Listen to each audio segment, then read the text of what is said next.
What is up, guys? Annie Tier Guild Forever going to be reviewing episodes 17 through 18 of Fate Stay Night. Well, it looks like we're finally going to be opposing one of the biggest threats, in my opinion, in this whole arc. Caster, her master, and assassin. Still, I've been wondering the biggest thing that's been puzzling me is who is the master of Caster and assassin. I wasn't exactly sure who. But then when they said that the actual master for, Caster was Kuzuki, the teacher of Emiya's school, I wasn't that, I mean, I didn't really suspect him, but didn't felt surprised because, I don't know, something about that guy just felt like every single time he showed up on screen, he just felt morbid and almost frankly not so friendly, if that makes sense. He felt like, I don't know, just something about his demeanor just gave off a not very friendly kind of guy in a school, and you would think you would have to be some extent of friendly if you want to be a teacher. Like, it's not just about knowledge. You have to have certain social skills or certain skills to be able to work with your students to get them to learn the material you want them to learn. At least that's what I know here in the States. I don't know how it works in Japan. But yeah, I will have to say that he did had a demeanor that wasn't friendly and did make me think maybe once or twice like, nah, it couldn't be him. It couldn't be him. But it turns out it was. And I will admit, it is kind of interesting that Caster killed off her master. I mean, I get it. She is a mage, so technically she can handle herself. She did more than handle herself, though. Because she was a mage, she was able to summon her own servant, which, I'm not gonna lie, that's pretty damn legit. A servant summoning their own servant. That's crazy to me. I've never seen that happen in this series before. So yeah, that is very something else. That is something I very much thought that was. I mean, because she's a mage, you would feel like it's a no problem for her, like an epic hero mage. But still, it's new and different. I wonder if they're gonna have more servants that are able to do something like that in the future. And I wonder if it really is just because she is a mage, or is it because of how much mana she consumed that allowed her to do something that major. But still, pretty much, if you kill off, you need to kill off Caster and the master. You kill off the master, then Caster is kind of, she can't do anything there, but she still is a master herself. So I don't know, because even if you, yeah, because you need to kill off both, because Kuzuki is a huge threat. That guy is a savage. Like, in most cases, the master, like they said in these episodes, in most cases the master is the supporter while the servant is the frontliner. This is reversed for Caster and Kuzuki's case. Kuzuki is up front, Caster is the supporter, which, when you think about it, considering her title is mage, makes sense. While Kuzuki, he is not a mage, he is just an ordinary human. So it's really interesting way to see it, and I'm not gonna lie to you, Kuzuki is a savage. When he was able to like block Saber's sword swing just by grabbing it with his knee and elbow, I thought like that was pretty sick. That was, man, if you can catch a sword with your knee and elbow, you was just showing off at that point. You is a savage, clearly. But I will admit how he doesn't feel for human life is somewhat, how can I say this?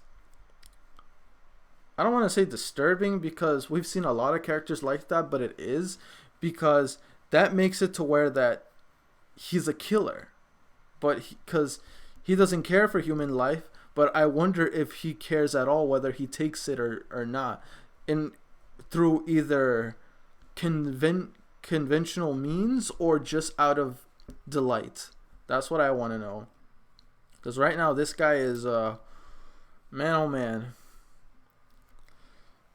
Something needs to be done about it. So far, Shiro, it looks like he's going to be his opponent. Let's see if Shiro is up to the task, though. Even though I will have to admit, another huge highlight is Shiro manifesting Archer's daggers. I swear, the more Shiro thinks about Archer and the more he does things that are capable of Archer feats, makes me think it really further shows proof that Shiro could... Is Shiro Archer? Like, I don't know. A part of me thinks that, but then a part of me thinks, like, how? How does it make sense? Like, I don't get how would he be Archer, but evidence is leading me to believe that he is. Like, how else, like, do you explain this connection of him using his weapons, and every single time he materializes things, it's very similar to Archer, visually speaking. It's very similar to Archer every single time he manifests weapons. That's a very Archer-like ability, because for the most part, I've only seen Emiya as someone that reinforces objects to, like, some sort of steel-like material. Like, he turned a wooden stick into, like, more or less close to an actual sword by solidifying it and giving it some kind of steel-like material instead of wood grains. With that being said, if he can do projection, which is manifest something out of nothing, and then also reinforcement, the reinforcement aspect is what makes me think he's not Archer, because Archer has never shown doing that. The only thing he's done that's very Archer related, and the way they go back and forth with each other previously, and then him constantly thinking about him, just makes me think like there is got to be some connection between these two. As for what it is, I have no idea. But at the same time, it's like it makes no sense because Emiya looks nothing like Archer. Like, at all. Archer has tan skin and white hair. Emiya looks nothing like him. So that's where another part of me thinks that I could just be overthinking things. But we'll see as the series goes on. But, I mean, not like it matters because Archer is dead. But the way the opening, like, the way how the opening in opening 2 shows, it makes me think like it may not be the case. Excuse me. But again, we shall see in the upcoming episodes. But I will admit, most of this is very so interesting.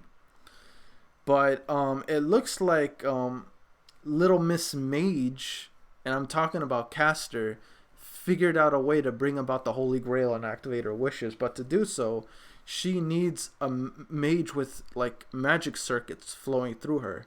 Sakura was her choice at first, but because Sakura is snapping out of it, I think it feels like she may go for Rin, unless she's going for both, which I guess the more the merrier. But we'll see, cause like obviously this is BS, cause they're planning to offer up thousands, who knows, like they're offering up everyone in the whole freaking town for this Grail thing to happen. And really, if that's what's gonna cause it, I don't think this Grail thing is worth it, because the just bringing out the Grail itself feels like mass genocide. No matter what you do, it feels like a shit ton of people are gonna die in the process.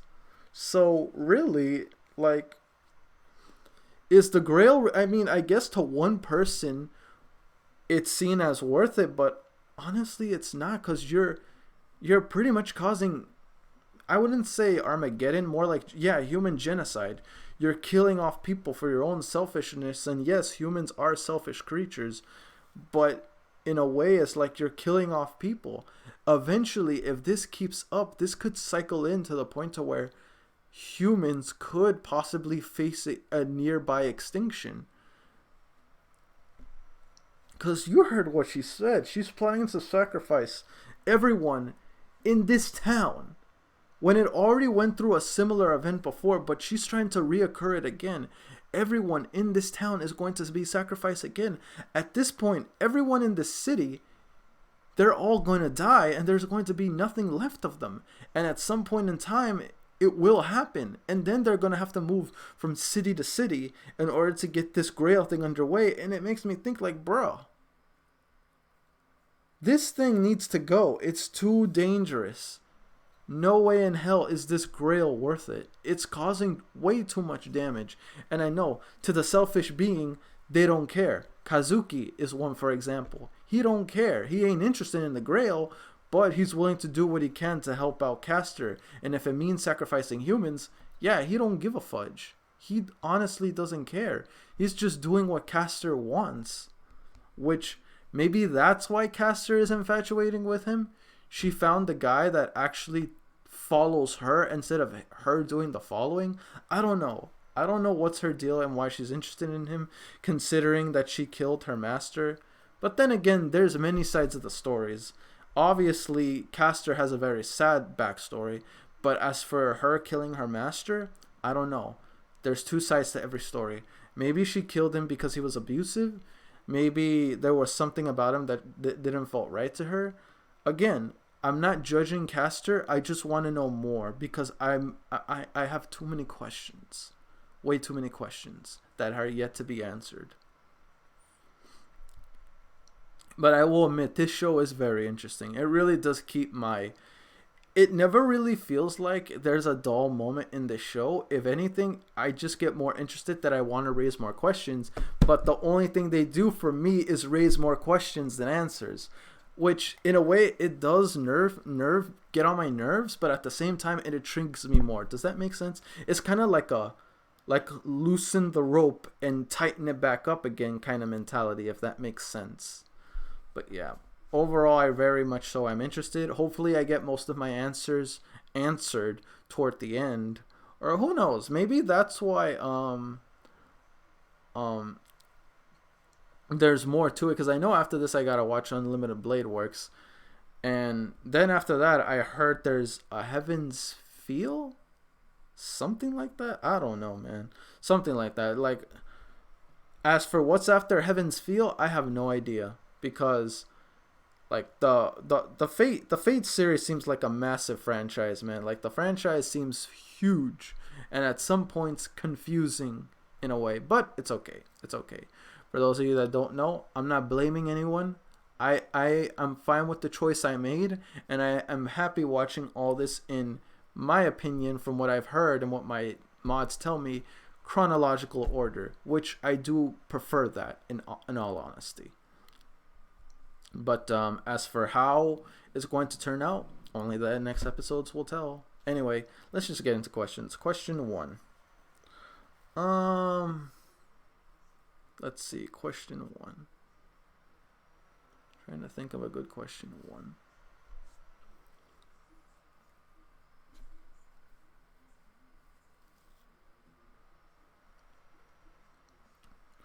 If you were to invent... Okay, how about this? Question 1. For you, which is the weakest epic hero class? Explain to me why. Question 2. If you could invent a class in this series, what would it be? Tell me why.